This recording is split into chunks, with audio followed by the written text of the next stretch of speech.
पति देव आप सही थे। अशोक जी बैंक में मैनेजर थे। उनकी लाडली सिमरन बहुत ही समझदार व गुणी थी। जो भी एक बार मिलता तारीफ किए बिना नहीं रह पाता। अपनी ही गली के कोने वाले घर में विशाल अपने माँ बाप के साथ रहता था, जो दिल में सिमरन को बहुत पसंद करने लगा। एक दिन अपने मन की बात माँ बाप को बताकर सिमरन के साथ रिश्ते की बात बढ़ाने को तैयार किया। अशोक जी को सिमरन के लिए विशाल बहुत पसंद आया। सिमरन के दोनों बड़े भाइयों से सलाह करके बात आगे बढ़ाई गई और जल्द ही दोनों परिवारों की आपसी सहमत से रिश्ता तय हुआ। अब सिमरन विशाल के साथ नई दुनिया बसाने के सुनहरे सपने देखने लगी। वैसे तो सब ठीक चल रहा था, पर अशोक जी के मन में एक उलझन थी। उन्हें महसूस हुआ सिमरन के ससुराल और मायके का यूं इतना पास होना शायद सही नहीं। सिमरन का बड़ा भाई विदेश में अच्छी नौकरी पर था। अशोक जी की भी अच्छी तनख्वाह थी, तो सोचा यह घर वैसे भी बहुत पुराना हो चुका है, तो क्यों ना कहीं और नया घर लेकर शिफ्ट हो जाएं। बस फिर क्या था। कुछ ही दिनों में परिवार नई कोठी में रहने चला गया और खूब धूमधाम से सिमरन और विशाल की शादी संपन्न हुई। सिमरन अपने ससुराल में बहुत खुश थी। सास ससुर बहुत प्यार करते और विशाल भी पूरा ख्याल रखता। समय बहुत अच्छा चल रहा था, परंतु एक दिन अशोक जी को हार्ट अटैक आया और वे हमेशा के लिए परिवार को छोड़कर चल बसे। सिमरन के लिए यह बहुत बड़ा झटका था। दूसरी तरफ माँ का भी रो रो कर बुरा हाल था। सिमरन कभी खुद को संभालती तो कभी माँ को हिम्मत देती।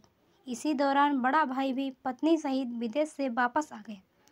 सारी रस्में निभाने के बाद दोनों भाइयों ने तय किया क्यों ना जायदाद का बंटवारा भी अभी कर लिया जाए। आखिर बार बार विदेश से आना कोई आसान तो नहीं। फौरन वकील बुलवाया गया। वकील को पूरी जायदाद के 3 हिस्से करने को कहा। दोनों भाइयों और तीसरा हिस्सा सिमरन की माँ के लिए, परंतु माँ तो कुछ भी सोचने समझने की हालत में नहीं थी। बोली, मैंने हिस्सा लेकर क्या करना, तुम बच्चे आपस में बांट लो। दोनों भाभियाँ तो मानो पहले से यही चाहती थी। अब वकील को जायदाद के 2 हिस्से करने को कहा। तभी विशाल बोला, नहीं, हिस्से तो 3 ही होने चाहिए। अब तो बेटियां भी जायदाद के बराबर की हकदार हैं, तो फिर ऐसे में सिमरन का हिस्सा। अचानक विशाल के मुंह से ऐसी बात सुनकर सब हैरान रह गए। दोनों भाई भाभियां सिमरन को घूर कर देख रही थी और सिमरन हैरानी से विशाल को। अंदर जाकर धीरे से विशाल को समझाने की कोशिश की, परंतु वह अपनी जिद पर अड़ा रहा। अब सारे चुप थे, तो विशाल ने बोलना शुरू किया, मुझे जायदाद में ज़्यादा कुछ नहीं, बस पापा का वही पुराना घर चाहिए जो हमारी गली में है। भाइयों ने सोचा चलो अच्छा हुआ, कुछ ज़्यादा नहीं देना पड़ा। उन्होंने पुराना घर देकर बाकी सारी जायदाद आपस में बांट ली। थोड़े दिनों में सिमरन अपने ससुराल वापस आई, परंतु अब उसका मन नहीं लग रहा था। दिमाग में हमेशा एक ही उलझन थी, आखिर विशाल को वह पुराना घर मांगने की क्या ज़रूरत थी। कितना बुरा लगा होगा दोनों भाइयों को। उसे याद आता है, इससे पहले माँ ससुराल जाने पर हर बार विशाल को शगुन के नाम पर कुछ पैसे पकड़ाने की कोशिश करती तो परंतु वह हमेशा मना कर देता। परंतु अब विशाल भला यह सब कैसे कर सकता था।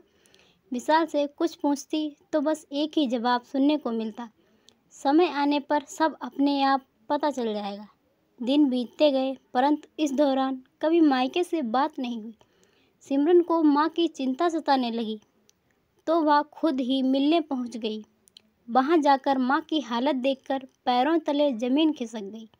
बड़ा भाई अपने हिस्से की संपत्ति बेचकर पत्नी सहित विदेश जा चुका था और छोटी भाभी को, माँ को 2 वक्त की रोटी देना भी बोझ लगता। माँ की हालत बहुत खराब थी। सिमरन ने रोते हुए माँ को साथ चलने को बोला, परंतु माँ को बेटी के ससुराल में रहना मंजूर नहीं था। बेटी रोती हुई सिमरन अपनी ससुराल लौट आई।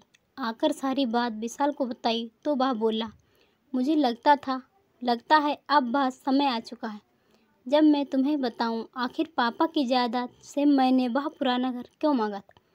तुम्हारे भाइयों की नीयत बहुत पहले बदल चुकी थी और मुझे इसका आभास हो चुका था, परंतु माँ और तुम दोनों ही इस बात को समझने की हालत में नहीं थे। बस इसीलिए मैंने वह पुराना घर अपने पास रख लिया, क्योंकि मुझे पता था माँ किसी भी हालत में हमारे साथ घर में खुशी से नहीं रह पाएंगी। हम सुबह ही चलकर उस घर की सफाई करवा दे लेंगे और फिर माँ को यहाँ अपने पास ले आएंगे। हमारे पास रहेंगी तो तुम दिन में जब कभी देख सकोगी। मैं भी समय मिलते ही चला जाऊँगा। इस तरह माँ की बात भी रह जाएगी और अच्छी देखभाल भी हो जाएगी। अपने पति के मुंह से यह सुनकर सिमरन की आंखों से पछतावे के आंसू थे। इतने समय से पता नहीं विशाल के बारे में क्या क्या सोच रही थी। वही दूसरी तरफ विशाल बेटों से बढ़कर अपना फर्ज निभा गया।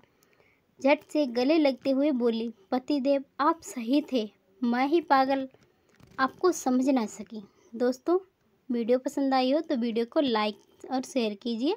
हमारे चैनल पर पहली बार आए तो प्लीज़ मेरे चैनल को सब्सक्राइब करना ना